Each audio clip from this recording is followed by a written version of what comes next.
vamos falar sobre mais 3 capítulos, né, acerca do livro 7 da obra do Montesquieu, O Espírito das Leis, certo? Agora a gente vai falar sobre o capítulo 2, 3 e 4, que se trata das leis suntuárias, né, da democracia, da monarquia e do governo déspota, né? Relembrar um conceito, né, sobre o que seria essa questão de leis suntuárias, né? Então, essas leis suntuárias seriam uma espécie de lei que visavam o controle dos gastos, né? De consumos acerca de quê? Dos costumes, ou seja, gastos relacionados às vestimentas de uma determinada cultura, sabe? Gastos acerca da alimentação dessa cultura, esses hábitos que uma certa cultura tem, né? Então, essas leis suntuárias, ela buscava uma moderação, né, sobre esses gastos, né? Pois bem,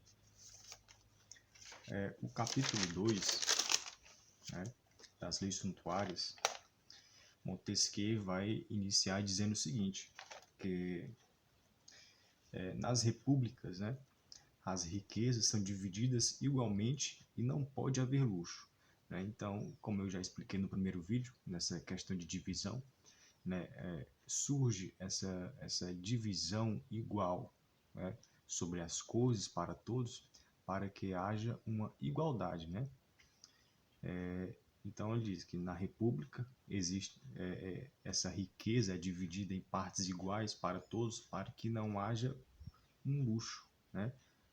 Só que se a gente olhar de modo crítico, não acontece exatamente como ele diz, certo? Então ele vai relembrar o quinto livro, né? Que a igualdade na distribuição consistia a excelência de uma república, né? Porque como a democracia, para ele fala muito sobre o princípio da igualdade, né? E até na nossa Constituição também é mencionado no artigo 5, né? E de modo indireto em outros artigos também, né? Então essa igualdade é como se fosse um alicerce para a democracia, certo? Então, quando não se há essa desigualdade, né, que também essa igualdade é baseada muito na virtude, que é o princípio da democracia, então pode fazer com que a democracia vá à ruína, certo? Aí surge a corrupção, né? Então, ele vai dizer que a igualdade, né, de distribuição consistia, né, na excelência de uma república. Então, para uma república ser excelente, né, tem que haver essa distribuição igual, né? Que aqui vai até entrar em outros pontos, né? Sobre, pode, sei lá, comunismo, socialismo e outros pontos que isso eu não vou mencionar, certo? Porque não é o propósito aqui. Então, segue-se menor o luxo, né? Numa república mais perfeita ela é. Ou seja, né? Então, quanto menor for o luxo, mais perfeita a república pode vir a ser, entende? Pois bem, nas repúblicas em que a igualdade não está totalmente perdida, né? O espírito do comércio, né? Do trabalho, né? Faz com que cada qual possa viver com seus princípios, com seus próprios bens e, por conseguinte, haja pouco luxo. Então, ele fala que ele vai dedicar, né, um livro dos 31, né, livros contidos no Espírito das Leis, vai dedicar a uma reflexão sobre o comércio, sabe? Sobre a moeda e tudo mais, né? Que possivelmente eu irei gravar também sobre isso.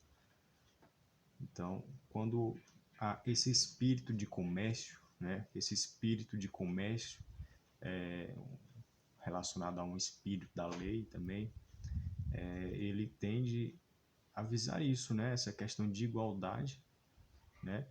Se for na democracia, se for na república, ele é sempre relacionado ao princípio da democracia, né?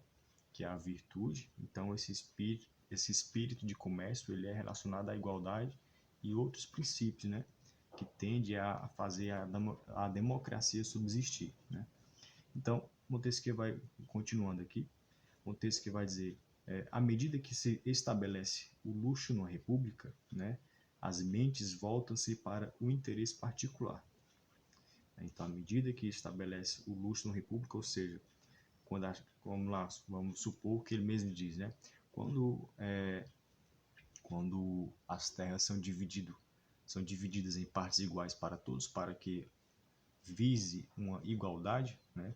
Então, aquele que irá conseguir um pedaço de terra maior, né? Então, isso que já é voltado para o luxo, ou seja, então, aquele que tem um pedaço de terra, por mais que seja centímetros maior, então os outros já vão ficar de olho, né? Então, isso aqui já vai estabelecer um luxo, né? Uma diferença de luxo, como ele fez o cálculo no primeiro capítulo que eu mencionei, né?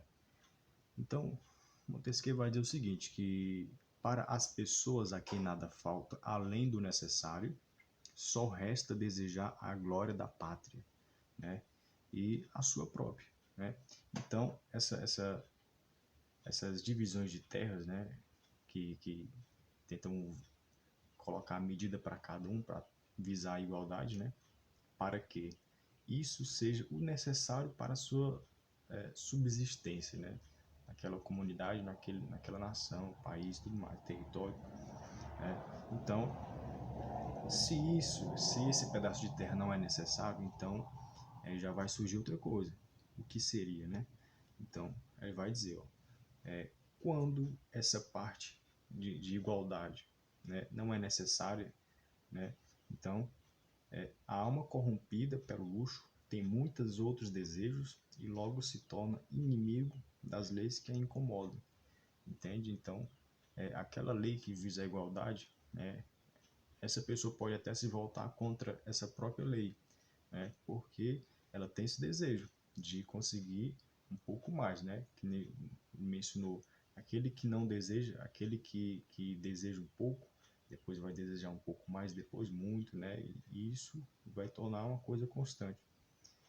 E surgirá a desigualdade, claro, né? Então, continuando. Quando os romanos corromperam seus desejos, tornaram-se imensos, né? Então, quando se corrompe, o desejo se torna imenso, porque já não tem mais rédeas, né, para segurar. Então, ali é como se fosse a rédea, né? O princípio é como se fosse uma rédea para ir contornando, não significando de que o desejo não queira fugir dessas rédeas, né? Mas que a gente vai remediando, né? Buscando melhores caminhos para convivência em comunidade, né? Então, quando os romanos se corromperam, né, os desejos aumentaram, e aí começou a aumentar o preço das coisas, né? Isso aqui a gente pode até relacionar com a nossa presente realidade, né? Eu não estou fazendo uma crítica mais severa, pode dizer, né, a respeito da nossa realidade conforme no livro, né? Mas quem for mais esperto irá associar, né, e conseguirá uma reflexão, né, para a nossa realidade que está acontecendo no país, certo?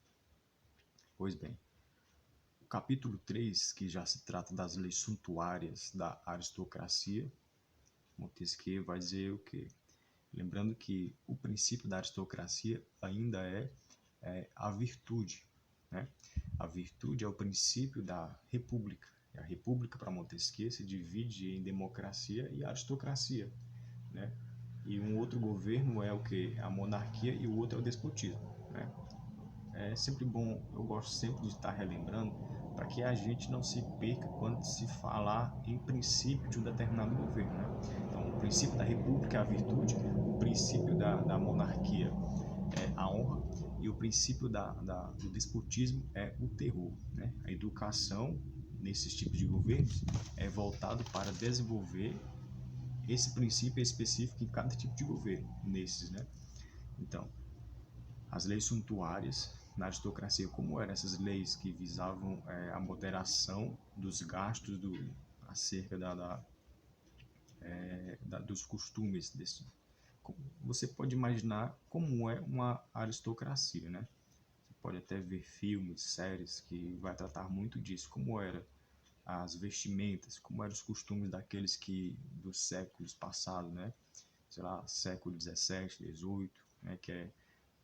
São os séculos em que fizeram parte de Montesquieu, né? E outros séculos, né? Que já veio havendo a mudança do século XX, né? Então, a aristocracia, Montesquieu vai dizer, a aristocracia mal constituída, né? Sofre do mal, né? De terem nobres as riquezas e, no entanto, não devem gastá-las. Que é o que os nobres sofrem, vai dizer, os nobres sofrem porque para ter essa educação, ou seja, essa moderação, que na aristocracia não chama de igualdade, chama de moderação, enquanto que na verdade, se não me engano, vai ser na monarquia. Quando chegar na monarquia, a gente vai ver aqui. Pois bem, os nobres, né, aqui, eles não podem gastar mais do que o necessário, né? Porque se eles gastar mais do que o necessário, que na verdade eles podem gastar porque eles têm, né? Então seria uma desigualdade, surgiria uma desigualdade, né? E o luxo, no caso. Então, o luxo contraria o espírito da moderação, né? Deve ser dela banida. Realmente é moderação que ele fala na aristocracia, enquanto que na democracia fala do princípio da igualdade, né? Então, para haver essa moderação, por mais que você tenha condição de gastar muito, você não deve gastar, né? Porque pode dizer, não rebaixar o próximo, para não diminuir o outro, por conta que o outro não tem com o que gastar, né? Então, deve ser sempre essa moderação. Porém, né, não acontecia assim, né? E se a gente olhar também, hoje não acontece, né?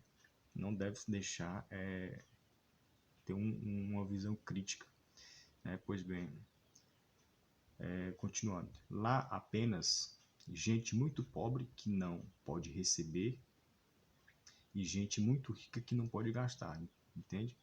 Então, até o pobre ele não pode receber muito porque contrariaria a moderação, o princípio da moderação na aristocracia, certo? Então, para terminar esse capítulo, Montesquieu vai dizer que nas repúblicas gregas, né, as riquezas eram tão pesadas quanto a pobreza. É o que eu mencionei no primeiro capítulo deste livro, né, que aonde houver uma determinada igualdade, né, é uma questão de razão e proporção, pode-se dizer, né, aonde houver uma proporção, onde houver um número de igualdade, também haverá um número semelhante a este de desigualdade, né? Então, não há cidade tão rica que também não seja pobre, né? Mais ou menos isso que quer dizer.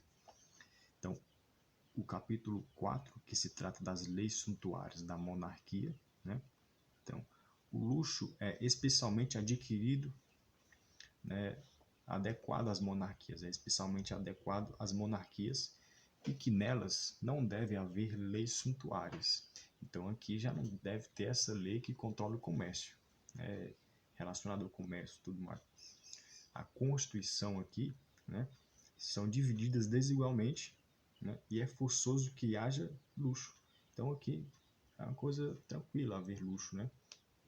A gente pode relembrar também, que eu disse agora há pouco, né,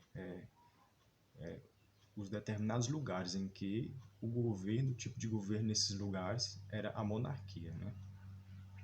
Então aqui o luxo é bem-vindo, certo? Aqui não há vamos dizer, uma importância nessa questão de moderação e de igualdade, né?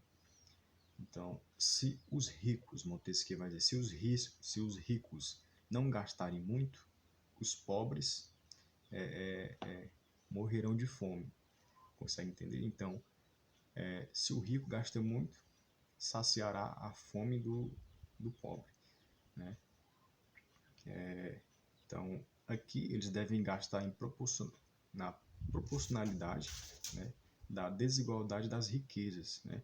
Então, os ricos, né, eles devem comprar para que mantenha os pobres, né, para que mata a fome dos pobres, né? Mas eles devem comprar em proporção, né, a essa pobreza, né? Então, você tem uma determinada quantia, então é como se você tivesse que comprar um valor relacionado a essa quantia, entende? Então, as riquezas particulares só aumentariam porque significaram para uma parte dos cidadãos o necessário para sobreviverem, né? Então, a gente pode mencionar aqui que os ricos devem gastar o proporcional relacionado à pobreza, né? E esse gasto é o que vai fazer é o que vai fazer os pobres sobreviverem, né? A gente deve refletir. Eu não estou fazendo um senso muito crítico aqui, né? Porque é mais um fechamento e alguns comentários, né? Então, em todo o livro, eu posso até fazer vídeos depois, posteriores, a respeito de uma forma mais crítica, com base na nossa realidade, né?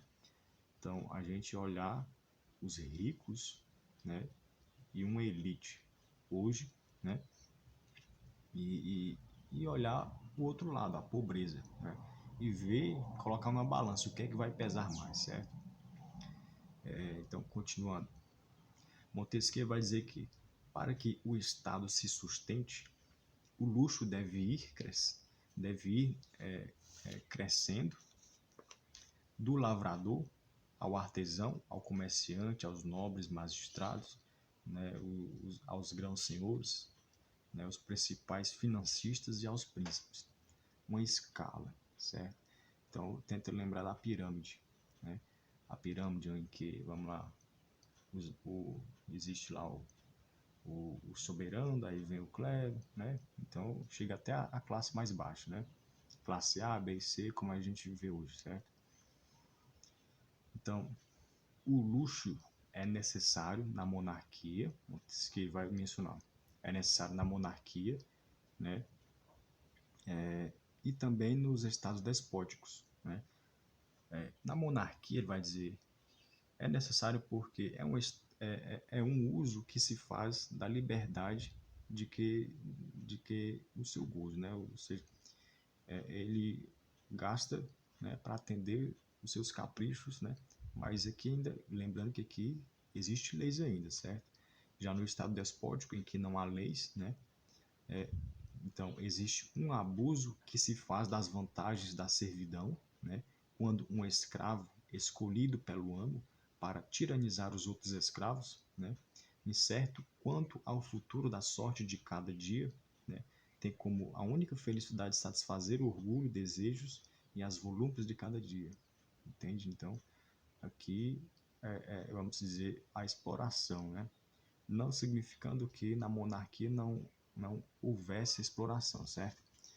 Mas aqui, em que não há lei alguma, a única lei é a vontade daquele que está mandando, do príncipe, déspota, né?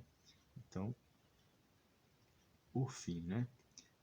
As repúblicas acabam pelo luxo e as monarquias pela pobreza, né? Então, aqui a gente finaliza essa parte, né? Então vai ter mais 2 vídeos sobre mais outros capítulos, né?